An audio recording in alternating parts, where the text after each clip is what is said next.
Welcome to the post-race press conference here following the Jakarta E-Prix round 12 of the ABB FIA Formula E World Championship.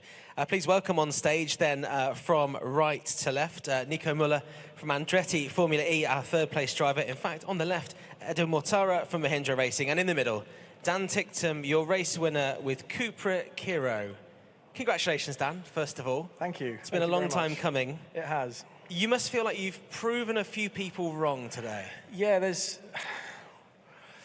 I always question in my head how much I should filter what I say, and unfortunately I do have to filter it, but there are some words I would like to say. I'm sure most people know what I'm thinking. I've had a lot of doubt and a lot of hate from people over the years, and people with short-term memory issues, forgetting that I won a fair few things on my way up the ladder. And yeah, I think the first three seasons of Formula E were very, very tough.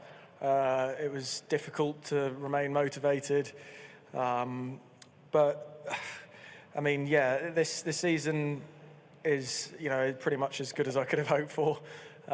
We definitely struggled at the start, hit the ground running to adapt with all the new systems and the new powertrain, but the team have done, I would say, a remarkable job. Especially since Miami, I think the rate of improvement has been very, very good. Even at this weekend, FP1 and FP2 were kind of pointless because the track was just so different all the time. So we had to make some educated guesses with the systems, the balance, and we seem to be getting it right pretty much all the time at the moment. So yeah, very, very proud of the team. Very appreciative of the opportunity with the new investors to put the deal together with Porsche and CUPRA, and just very proud of the team, to be honest. It's a special feeling. So yeah, good. We saw you take a moment in the car in Parc Fermé. I'd just like to know what was going through your mind at that point, because you seemed quite subdued when you first got out of the car. Yes, I think I've been maybe more subdued than people would expect in the last hour. I think, there's, how do I phrase this? It's difficult to say this without sounding arrogant, but, this is kind of where I feel I should be, to be honest. I can't say it without sounding arrogant, but, I've proved it in the past in other categories, and, so it's kind of like, it's happened now, and yeah, I can't word it very well, to be honest. But yeah, I mean, obviously inside there's a lot of emotions. Very, very happy. I think Formula E and the team have given me a fantastic platform for me to be me so far. And I've really, really enjoyed this season. And I think, this is going to be a place, hopefully, in the next, maybe decade, where I make a very good career. So yeah, all positive. But the race today was fairly tough. As I'm sure most of you saw, there was only sort of one racing line, so overtaking was very tough. Edo was quite comfortably faster than me in the last few laps, but because the targets went high, he sort of couldn't really overtake. But it didn't make it easy for me. But yeah, lots of emotions. But believe me, I am very happy inside and very proud of the team. And yeah, it's just good.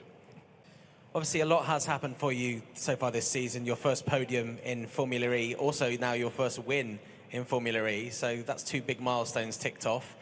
4 races left to go. What else is achievable for you and the team this season? Yeah, I mean, like I say, this has gone as well as I'd hoped. It's a shame I didn't get a few more points at the beginning of the year because, I'd probably be actually in a pretty good place in the championship. I mean, I wasn't even thinking about the championship, and, but 25 points gets me, it's good.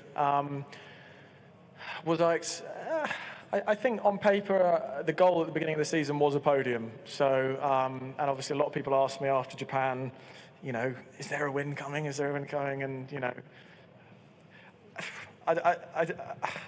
honestly, I didn't think there would be. I think you need things to go right for you in Formula E races, and to be brutally honest, I don't think overall we've got the strongest car in most scenarios. Like it's good, and when we get it right, it's definitely good enough to be one of the fastest, if not the fastest. So we've just put everything together so far, so in this weekend, I mean. And yeah, strategy was good. A race where I stayed calm, believe it or not. So yeah, just all positive. I was going to say less highlights on the team. Yeah, I know. I mean, yeah. Well, it's a matter of time before I say something again, isn't it? So whatever. Congratulations again, Dan. We'll move on to Edo, who you said on the podium, Edo, that you were disappointed. You obviously qualified very well, but do you feel attack mode at the end there just came at the not the attack mode, the full course yellow came at just a bad time for you, having been in attack mode there with a chance to have a go at Dan? I said that I was disappointed for the team because I think that we should have got like both cars like on the podium, I believe. The race, yeah, let's say that I was lucky and unlucky. Let's say, yeah, before the second attack mode, yes, I was in front of Dan, and I think that if there are no interruptions, probably we would have had a good chance, let's say, of like finishing in front of him. But we were also very lucky. Kind of like the two guys in front of us like stopped. So in the end, but this is Formula E, a lot of things actually are happening. And in the end, I believe that when you finish on the podium, that means that, your day was quite good. I felt that, yeah, there was definitely more potential in the car, like in quali. And in terms of pace, I also felt very strong. And this is what I will keep also, for the next race weekends, because we showed really good potential today. Thank you very much, Edo. We'll move on to you, Nico. Great to see you on the podium. It's been a while since we've seen you there. How did it feel to be back up there and spraying that champagne after what was quite a tough physical race?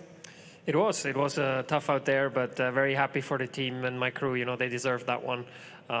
We made our lives difficult. It's been a bit the story of the season with struggling in qualifying to find the pace there. The race pace has kind of always been very strong. So happy to come from P13 up to P3.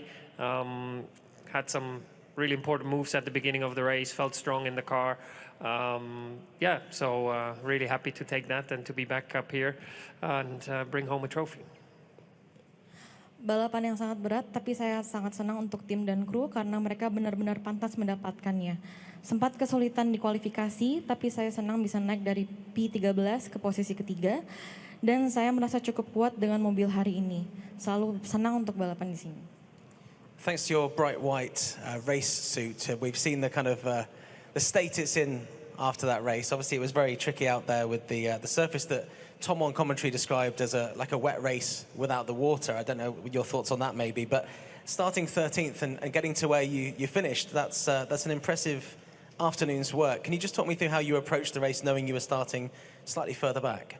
Yeah, it's a pretty good description, and I think it's probably even more extreme because the grip on the line is actually good, normal, and once you put half a wheel off that line, you're just losing it all, basically. So it's not like a wet line where you find a little bit more grip. It's a huge difference between the two.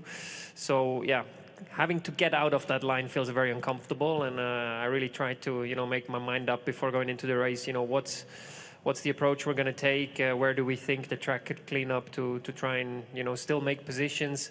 Obviously, strategy plays a big part with attack mode when you take it. We were on the good side with that. But, yeah. I think, again, in Formula E, very often it's about staying calm when, people around you start to become impatient and then pounce when you see the opportunity. And I think that's worked out very well today, together with having pace. In the end, it's always about that, right? If you don't have pace, you can have all the plans you want to move forward. Without pace, it's basically impossible. So that combination worked out well again today. Thank you very much, Nico. You're going to have an opportunity to speak to all the drivers in just a second, but I would like to end on Dan. After your podium, you made a very big claim about how you'd be celebrating. I'm just interested to know how you'd be celebrating this race. What? After your podium before. What did I say? I think it was 1 million beers. Oh, yeah. To be honest, I was too tired after the podium, so I only had several thousand, if I remember. So, yeah, maybe I'm feeling a bit more alive now, so maybe we'll get 1 million tonight, yeah. So, yeah. Mr. I can't say it. No, I can't. Okay, they said. What did you say about the cigar? Well, you said it now. Maybe not. I can't say it. Someone asked Dan that in the I media. want he'll to. tell you. I want to, but I can't. Should I say about the cigar part? But anyways. Oh, God, you heard it. I didn't even hear that. Good.